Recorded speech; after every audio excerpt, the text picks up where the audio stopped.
Hi everyone, welcome to another Table Talk. So if you've been following my channel at all over the last several months, I've been playing around and testing quad motors, quad racing motors I guess if you want to call them, in my park jets for well over a year, actually getting closer to a year and a half. So I just want to caveat a few things here. I know that people have had varying levels of success with single motors and dual motors mounted in the back and at other places on the plane. The testing that I did was all with planes where the motor is mounted in the middle here, or prop and slot. The reason being is that that's kind of my favorite setup, and probably well over 90% of the park jet plans that you're going to find out there are prop and slot. So that's why I wanted to evaluate quad motors as an experiment and possible replacement for a 2212 size motor in either 2200 or 2700. These motors have been around for a very, very long time and are very, very popular. They're very, very inexpensive, but they haven't really done anything other than the price coming down.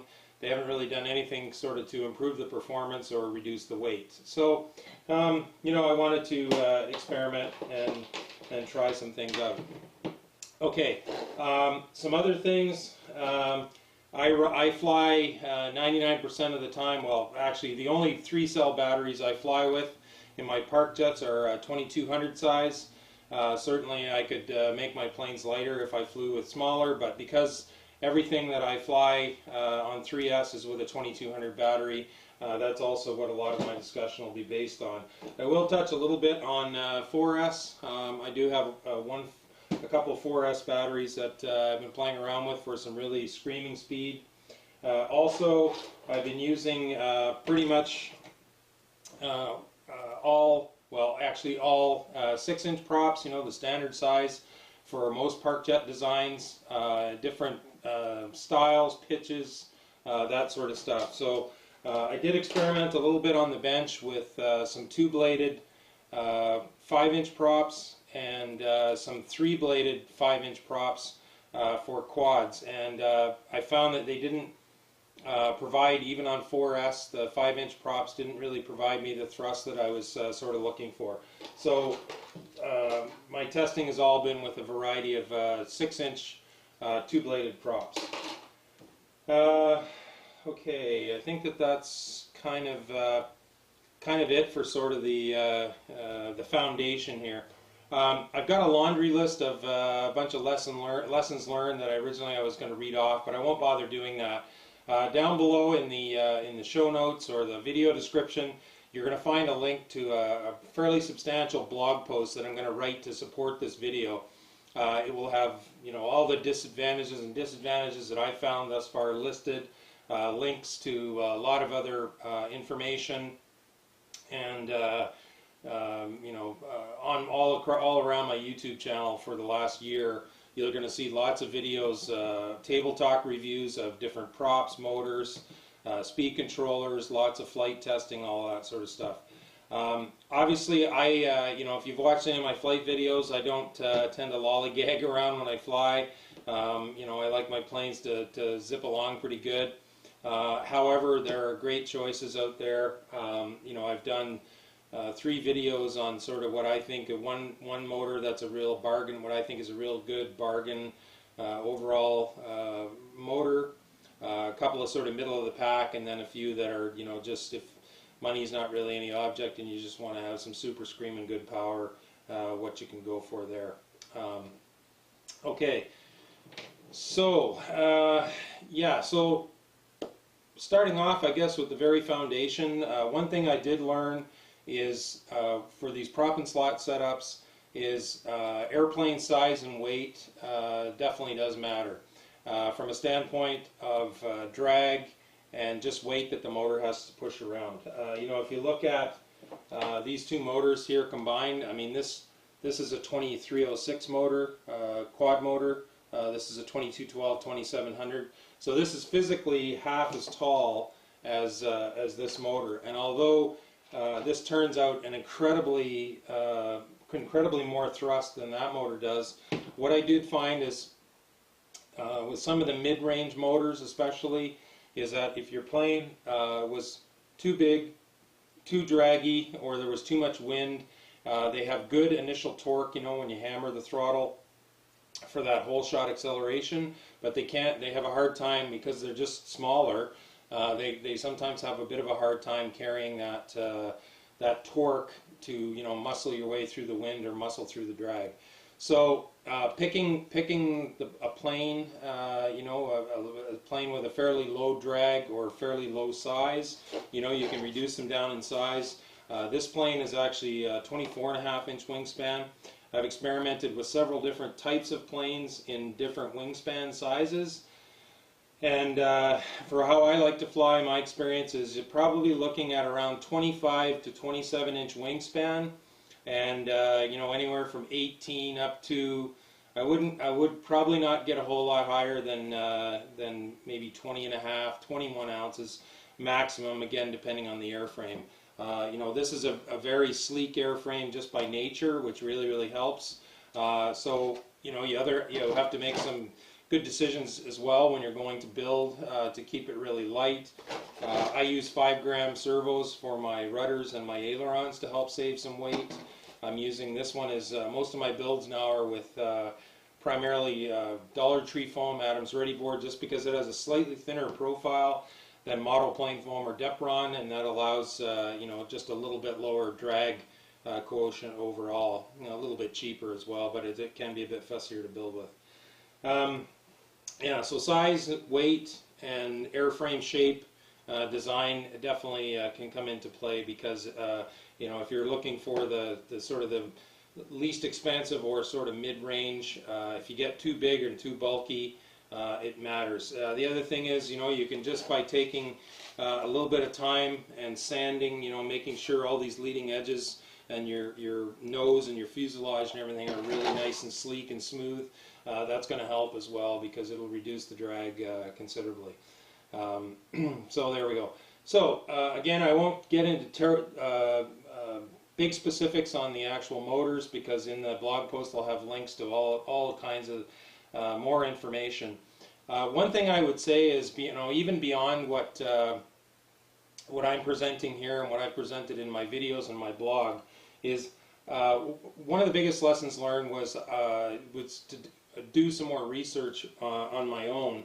The first couple of quad racing motors I bought, I just sort of, you know, was looking at data posted by the vendor on a website, and you know, it looked good to me, but the motors worked okay, but not kind of what I was looking for. So fortunately, very early on, I found RC Plane Pirates YouTube channel, as well as Engineer X. They both do you know, videos of doing actual you know, motor prop, battery testing, all that sort of stuff. So a lot of great information there. So I would encourage you to go have a look at their channel. You know, if you're looking at a particular motor from some vendor, go and have a look there. The other great place to look is a website called miniquadtestbench.com, run by a fellow named Ryan Harrell. He's kind of the recognized guru of quad power systems, motors, speed controllers, all that sort of stuff, and he does some really super in-depth technical testing. So I will have links to those 2 YouTube channels and to Miniquad Test Bench in the blog. But yeah, these motors are a bit more expensive. You know, this motor here compared to this motor that you know, when you can get on sale lots of times for $5 or $6, we're talking about 4 times more expensive there. So you know, you want to make sure that you know, you don't throw down $20, and these are American dollars I'm talking about, and then you know, find out that the motor turns out to be a dud. So if you can do some good research, that really helps. Okay, back to sort of some things about the build. One thing you'll have to do is, most park jets are designed for these 2212 size motors. So you know, when you cut the plans out, the sort of the little slot that's cut out for the motor is the depth for this motor.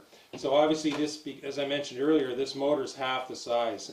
So what you're going to have to do is you're going to have to trim the leading edge of the prop slot here so that your prop isn't either right up against it, or you give yourself as much room as possible between the leading edge and your actual prop. Mostly it'll give your prop far more efficiency, more power, and will also cut down on the noise. A couple of other tricks. Another trick that I learned was, you can see here, hopefully between the wooden motor mount and the metal motor mount on the that's mounted to the motor, I put some nylon spacer washers, and I just buy these at any hardware store. They're super lightweight. Hopefully you can see them there. They're super lightweight. I just sort of super glue a couple of them together, and what that does is it gives me about another 4 millimeters of space to pull the prop back even more from the leading edge of the prop slot. I do need to use a slightly longer screw, so that's something to keep in mind. And it also, I think, maybe gives a little bit more space directly in behind the motor to help maybe a little bit of airflow get in there, especially if you're flying in really hot weather, or you're cranking it really hard on 3S or even 4S. So that's something that I've learned there. The other thing that I learned the hard way is most of the let me get one here. Most of the these sort of bullet nuts that or I call them bullet nuts, that you get sort of with on most prop collets with most park jet motors, they will work on the shaft of these quad racing motors. But what I found out the hard way is that with the really high torque motors, is you're better off to use these little prop nuts that come with the motors. They've got a little nylon insert in the center there. Hopefully you can see that. And when you tighten them down, they really give a good grip on the shaft there. So that really helps. Another thing that I found is I like to put a prop spacer. Hopefully you can see just one of these prop rings. You get all these prop rings with your props when you buy them. I never throw any of these things away because I've always found uses for them. So I like to put at least one spacer there because when you're putting the prop on in reverse, let me grab a prop here. It just helps to keep the prop from resting directly on top of the motor, and especially if you have, like, let's say you had a prop. This is like a 6x4 APC style electric. You can see it's really, really aggressive close to the hub. So what you want to do, you don't want to have, when you tighten that thing down, you might even, on this one, you might even put another spacer, is you don't want to tighten it down and then be pressing the prop into the top of the motor, because then it could affect the prop's performance. So just keep that in mind to use, because you're mounting the prop backwards compared to how these are designed, is maybe use a prop spacer or two, a prop ring spacer or two on the shaft there. So these motors are they're pretty tiny to hang on to. So when you're putting the prop on, it really helps. I bought this from Banggood.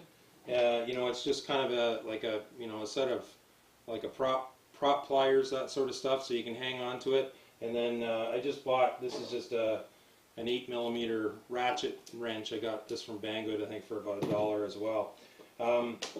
And you can also make your own. This one, sometimes I find these are not actually real rubber. They're sort of a hard rubber plastic.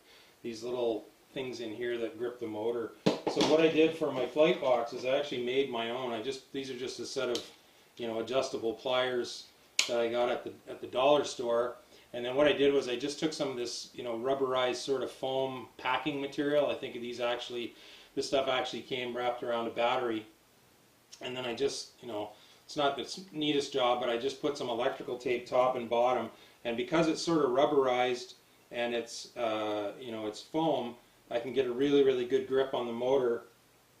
And then, tighten the prop nut down. You can see on this one, I've actually gripped it. I've actually sort of rubbed a little bit of the paint off of the motor, but I guess that just makes it lighter. I don't know.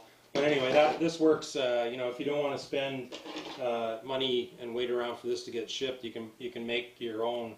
And this one works really, really well.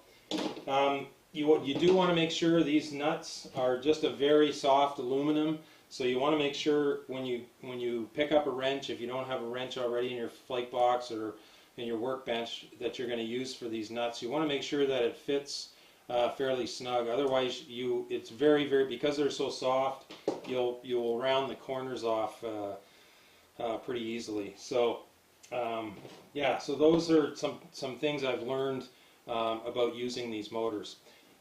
So just in prop selection on 3S, pretty much all the motors, you can run just about any other kind of 6-inch prop that you might use with a you know, a 2212, 2200 or 2700.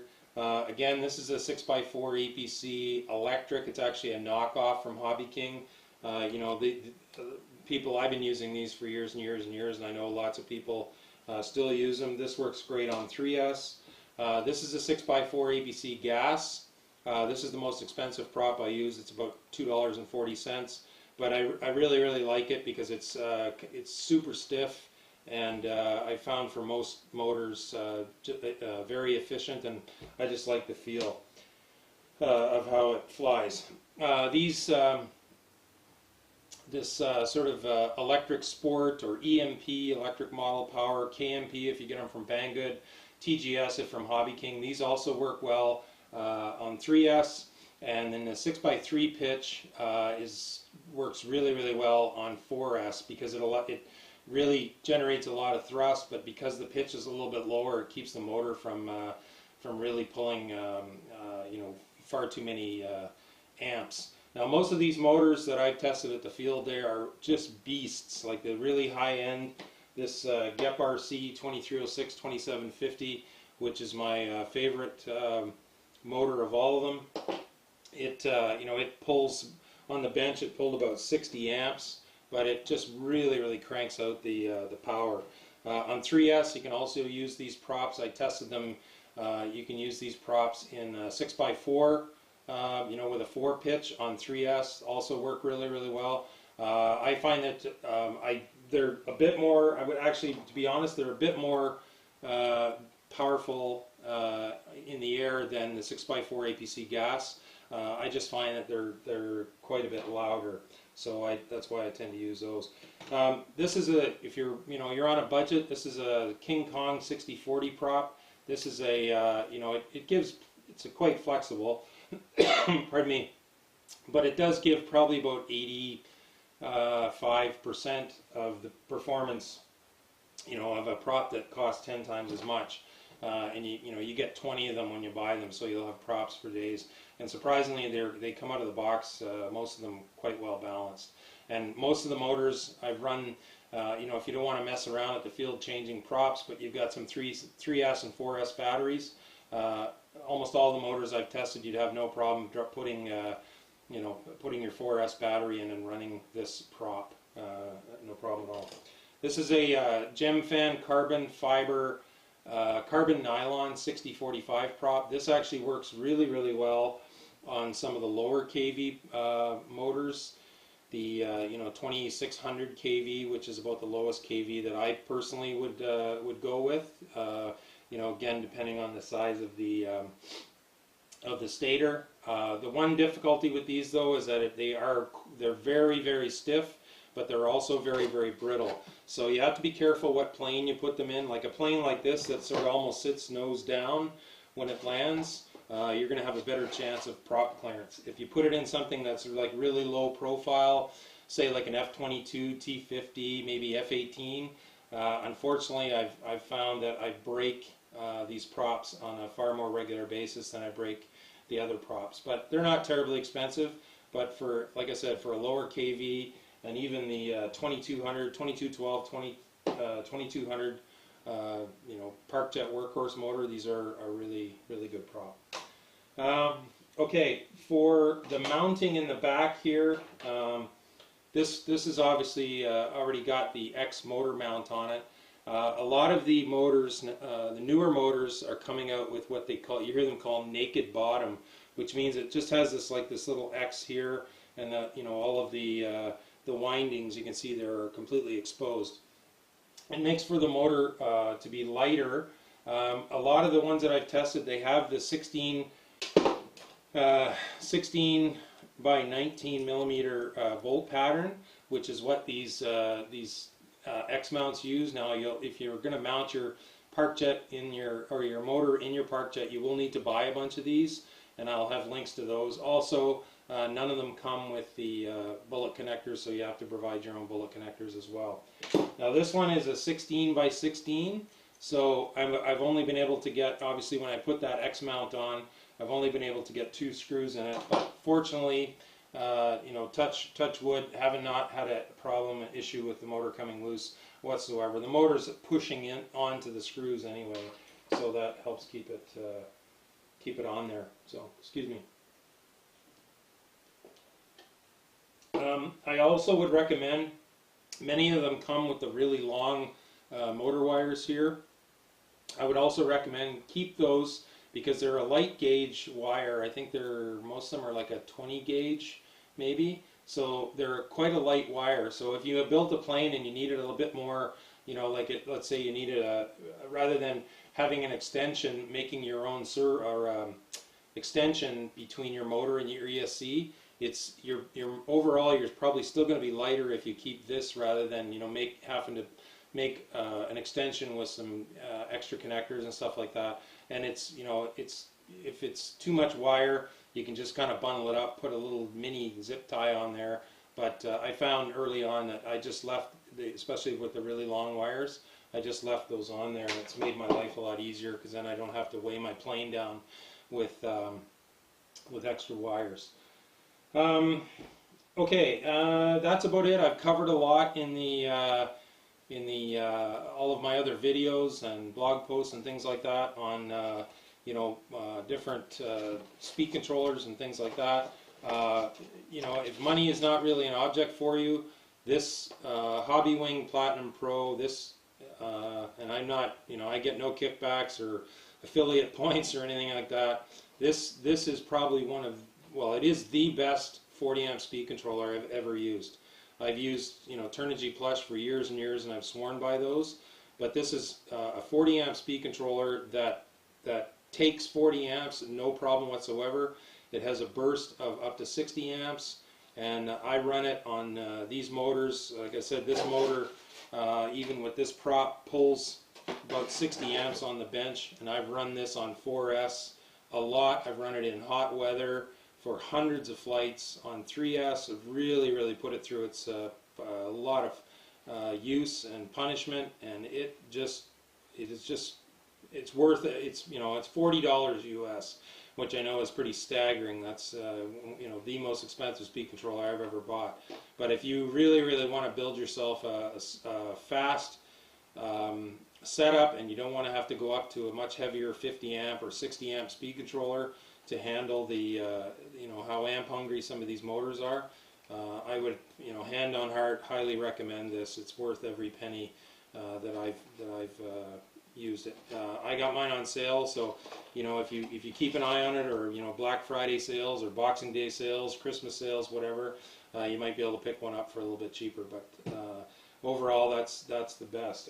I'd like to talk about the Turnigy AE45 amp speed controller, which I've also had a lot of luck with, but unfortunately Hobby King has discontinued it and it's no longer available. So yeah, so there we go. I hope that that's been helpful. I've had a lot of fun testing all these motors. I'm a complete convert now. I won't I don't know that I'll ever build another plane with a 2212, 2200 or 2700 motor. I spent a lot of money collecting all these motors up to test as well, so that's another main reason why. But when the unbelievable thing is, this motor with all the hardware weighs about 48 grams when I put it in the plane, and on 3S it's producing about 1200 grams of thrust, and on 4S over 1700 grams of thrust. Like, the thrust to motor weight ratio that some of these motors produce is just absolutely mind-boggling. So anyway, you can read the blog post down below for some more on my, my other lessons learned and advantages, disadvantages of converting to quad racing motors. But for me going forward, these will be the only types of motors that I use in my prop and slot, single motor prop and slot park jets. Upcoming probably this build season, I will be building an airplane, a park jet with the motor mounted on the rear, so I'll be able to evaluate, from my standpoint, how that performs there as well. But anyway, there we go. Please check out the comments down below for the for those links. I encourage you to go and have a quick look around RC Plane Pirate, Engineer X's YouTube channels, as well as Mini Quad Test Bench. Before you make your decision, because there's just lots and lots of info and far more technical information than I can ever provide with my gear. Most of my experience comes from just hundreds and hundreds and hundreds of flights over almost the last year and a half, and I've just been having a heck of a good time. So thanks very much for watching. Blue skies, calm winds to everyone. Park jet noise, the other sound of freedom, baby. Take care.